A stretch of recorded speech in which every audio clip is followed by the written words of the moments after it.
I believe that every movie adheres to the 29-point story structure. No matter if the writer outlines first or if they dive in blind, the end product follows the same 29 beats. Uncut Gems is my 47th piece of evidence. Anxiety. Distilled into words and imagery, then pushed through my laptop screen. I was warned about this movie ahead of time, but I was not prepared for the sheer grit and chaos that unfolded.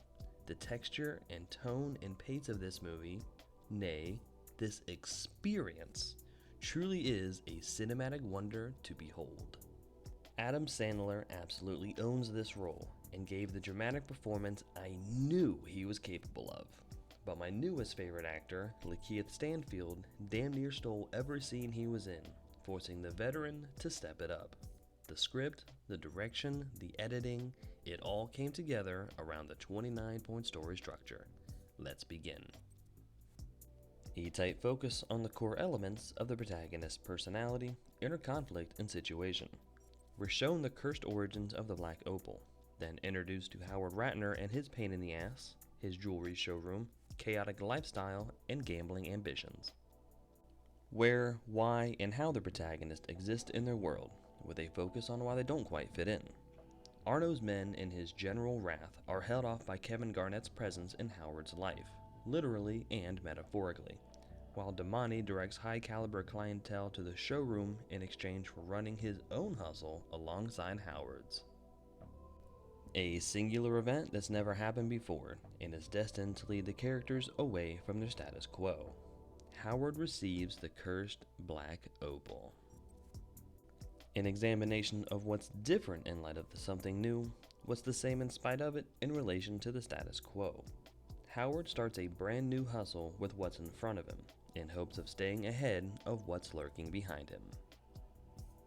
The discovery that things are less than ideal, or an exploration of how badly things are. Howard is followed by Arno's men as he pawns Garnett's championship ring for cash to lay a bet on Garnett's performance, counting on athlete superstition to pay out. Characters dedicate their effort to a specified goal, which is smaller in scope than the primary objective of the third act. Howard is too distracted by his hustle to be who people need him to be, and keeps his marriage together in much the same way as his hustle, by pushing everything off as long as possible. A brief checklist of the story elements needed for the second act. Major swings in Howard's fortunes, his creepy, manipulative behavior, his wide-ranging side hustles, and of course, complications from the cursed opal. The singular event that launches the characters into the wild jungle of the second act, also called an oh shit moment.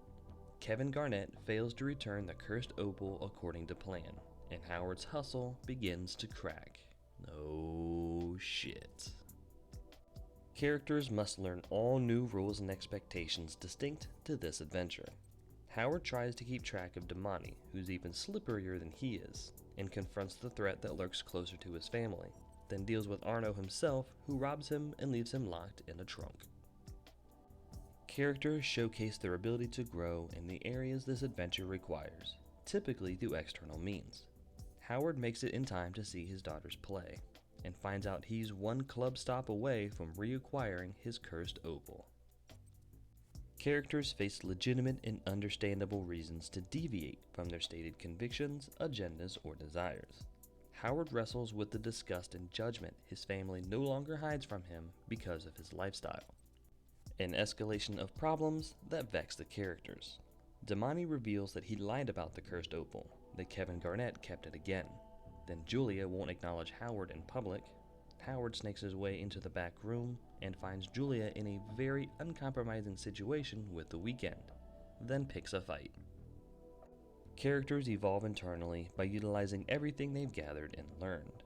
Howard spirals from stress and boots Julia out of his life, and faces the increased isolation of his lifestyle, then becomes proactive again to salvage the scheme. Journey-weary characters reconcile the reality of their ongoing situation with who they were in the first act. The cursed opal walks through the front door yet again, to the same excitement as Howard in Act 1, and Damani discovers he's been hustled out of his counterfeit watches since the beginning, then Howard won't give his Act 1 girlfriend the time of day. A singular event that strikes at the protagonist's core conflict. Despite Howard's setbacks and all his sins, he's allowed to keep moving along, to keep entangling himself and those around him, and there's no turning back from here. Characters find needed answers for both external and internal conflicts. Howard tries his best to blend in as a family man, but sticks out as much as Arno, then tries to soothe the bad blood of his outstanding debt without the presence of the thugs. The clarified objective is realized in part or in whole, though it's meaningless without the completion of the primary objective. Howard finds respect, camaraderie, and acceptance among his family, but it's because he's only telling half of his hustle.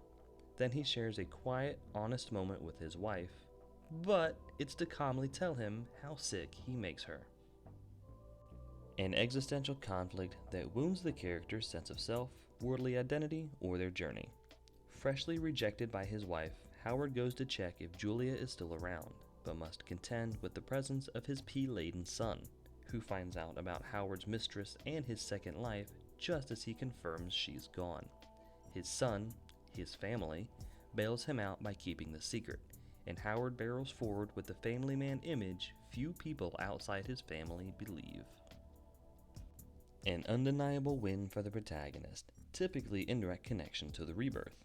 Howard maneuvers for any way to jack up the price of the opal, and recruits Gooey into the scheme to bid against Kevin Garnett and drive up the amount. Then Garnett makes an appearance at the auction. A grand loss directly connected to the character's newfound inability to quit the journey. Kevin Garnett gives up bidding on the opal, which sticks Gooey with the full price tag, and Arno isn't listening to Howard's excuses or schemes any longer. A thematic freefall, tied directly to the heavy price. Howard gazes upon the cursed opal and its ever-diminishing returns, then finally loses his composure and melts down in Julia's arms.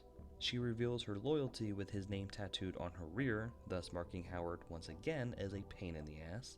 Then Kevin Garnett's people contact Howard for one last attempt to buy the damned rock. A singular event that robs the protagonist of seemingly any chance of success. Howard tosses into the mix something precious of his own, no longer playing the game with other people's tokens. He's fully bought into this end-game scheme. Characters cannot return to their starting personas, and must turn to face the primary objective. Howard finally closes the deal with his cursed opal, but at a severe discount, just as Arno arrives to collect the money, but then talks himself into reinvesting in Kevin Garnett's opal-fueled performance to snag the rest of his payday, and coordinates with Julia, his partner in crime, to rush the cash to the casino. Characters move towards the climax while utilizing the major swings and sneaky misdirections of the story. Howard reveals that he's made the money vanish yet again, leading to another brutal beating from Arno's thugs. The faulty magnet of the glass enclosure traps the baddies inside, while Julia scrambles to place the bet and stay unseen.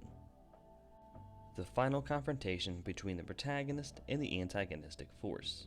The NBA Finals game begins, while Howard keeps Arno up to date on the bet, and Julia plays cat and mouse with some watchful thugs.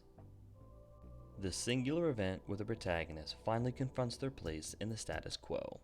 An event beyond Howard's control finally goes the way he needs it. The direct aftermath of the climax. In Howard's excitement, he tells Julia what to do next, within earshot of Arno's men. Then he frees them from the glass enclosure. The consequences of the climax in relation to other characters and the status quo. Arno's men execute Howard before he can make the money disappear yet again. They erase all evidence of their presence, including Arno. Damani celebrates the win. His family probably won't miss him, and Julia takes the cash to the airport, where they now know she's gonna be. A tight focus on the protagonist contrasted from the opening. Howard falls still, unable to run or evade or talk his way out of any more situations. And there you have it, my 47th example to support my argument that all movies follow the exact same story structure, regardless of how the writer approaches their craft. Uncut Gems felt like a fast paced sprint to the end, but the movie lingered in every sequence to draw out the tension, and every step of the 29-point story structure is explored. But does this anxiety fueled drama follow the same plot beats as the fourth installment of a swashbuckling franchise that returns to its roots, minus half the original cast? Yes, yes, it arguably does. Next on my docket, Pirates of the Caribbean on Stranger Tides. Please subscribe to stay up to date with this and future videos, and please like and comment with your thoughts and reactions. I'll talk to you next time.